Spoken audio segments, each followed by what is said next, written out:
Alors bonjour, bienvenue à ce point de presse de la députée de Notre-Dame-de-Grâce, Désirée Maigret.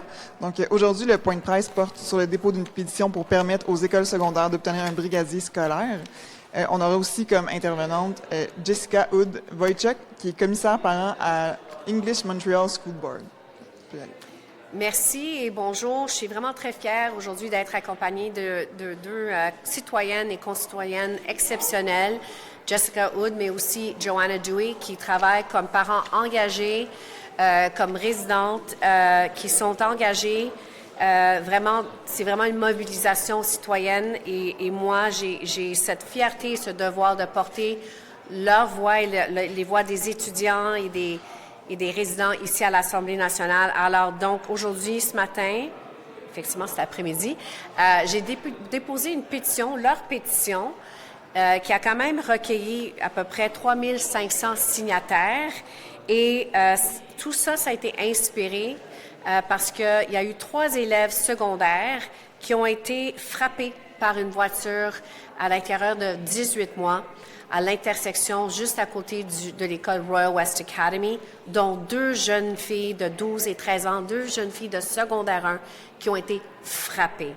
Alors, à cette même intersection, lors du trajet scolaire, lorsqu'elle arrivait effectivement à l'école.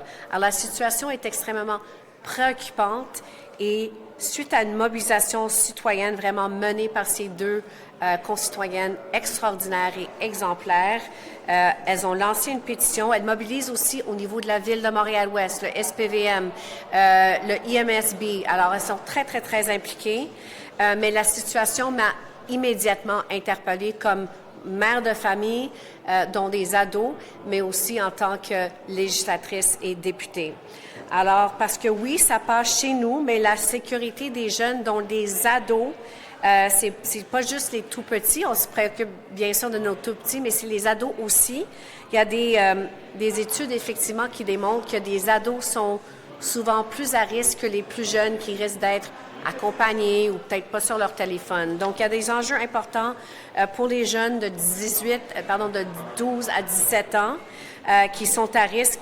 Pourtant, selon la SAC et le guide d'organisation d'une brigade scolaire adulte, les jeunes de 12 à 17 ans sont traités comme des adultes. Alors, présentement, les écoles secondaires sont effectivement exclues, ne peuvent pas vraiment faire une demande pour avoir un brigadier scolaire ou une brigadière scolaire, même s'il y a d'autres critères.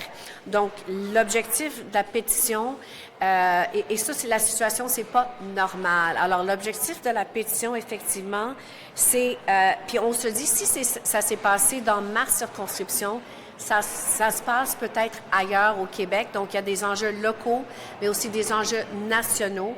Et ce qu'on veut faire avec cette pétition, c'est de demander au gouvernement de se pencher sérieusement sur cet enjeu et d'évaluer les ajustements nécessaires pour mieux sécuriser les abords de certaines écoles secondaires.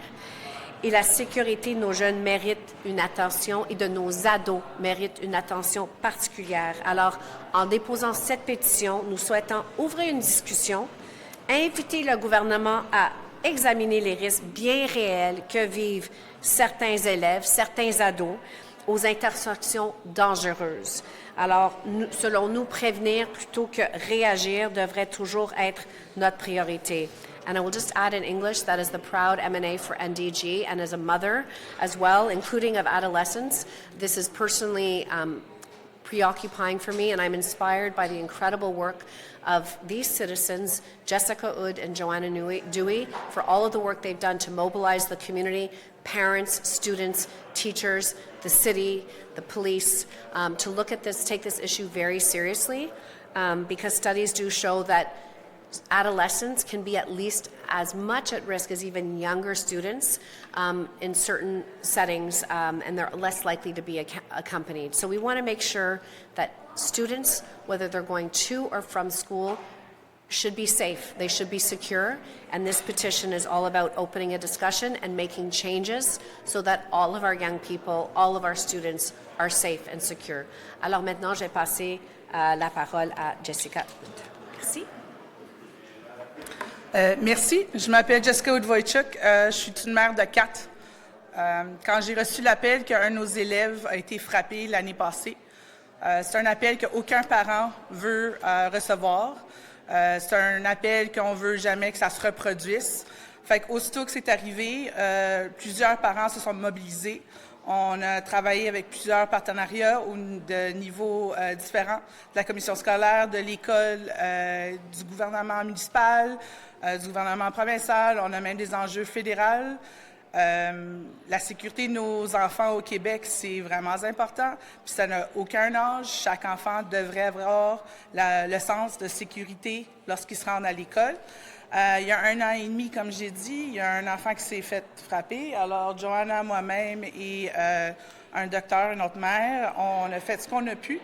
On a trouvé des enjeux qui pourraient régler le problème sur place. On a aussi vu que du niveau provincial, que dans le guide du brigadier scolaire, les enfants de 12 ans qui ne sont même pas adolescents encore sont considérés comme des adultes, ce qui n'a pas de bon sens dans notre tête. Puis ce bloc-là, c'est ce qui nous arrête d'avoir des brigadiers au niveau secondaire. Alors cette année, c'est où est-ce qu'on a visé, c'est d'ouvrir la discussion pour protéger nos jeunes. À matin, on vient d'une manifestation parce que cette semaine, lundi, 2 de nos élèves se sont encore fait frapper à la même intersection.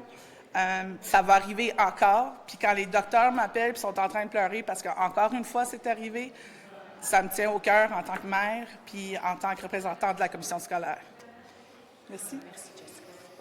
Je sais pas. Je pense, à moins qu'il y ait des questions, encore une fois, on vous remercie. Je veux vraiment encore souligner l'excellence et l'exemplarité de ces 2 concitoyennes et citoyennes extraordinaires pour tout leur travail. Et on va continuer à passer à l'action à tous les niveaux.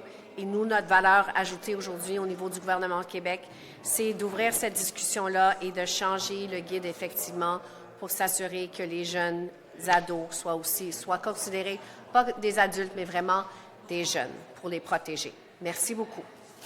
Alors, c'est ce qui met fin à ce point de presse.